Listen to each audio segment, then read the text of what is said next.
جب تم اللہ کی چاہت پر سر جھکا دو گے پھر وہ تمہاری چاہت کے لیے بھی کن کہہ دے گا۔ وہ تمہیں آزما رہا ہے ان سب کے ذریعے جو تمہارے دل کا سکون بن چکی ہیں۔ سورہ یوسف مثال ہے، وہ آزماتا اسی چیز سے ہے جو تمہیں بے حد پیاری ہوتی ہے تاکہ اس چیز کے ملنے کی تڑپ تمہیں اللہ سے ملوا دے۔ تم وہ مانگتے ہو جو تمہیں اچھا نظر آتا ہے، اللہ وہ دیتا ہے جو تمہارے لیے اچھا ہوتا ہے۔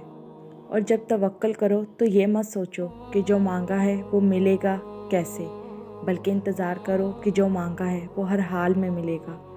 کب اور کیسے، اس بات کا فیصلہ وسیلے بنانے والے پر چھوڑ دو۔ تم گھبراتے کیوں ہو مقدر کے فیصلوں سے؟ کیا تم نہیں جانتے تمہارا رب کتنا غفور الرحیم ہے؟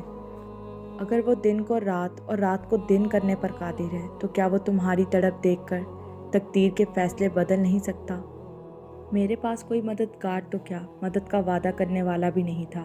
پھر قرآن کھول کر دیکھا تو اللہ وعدہ کر رہا تھا کہ ہر تنگی کے بعد آسانی ہے۔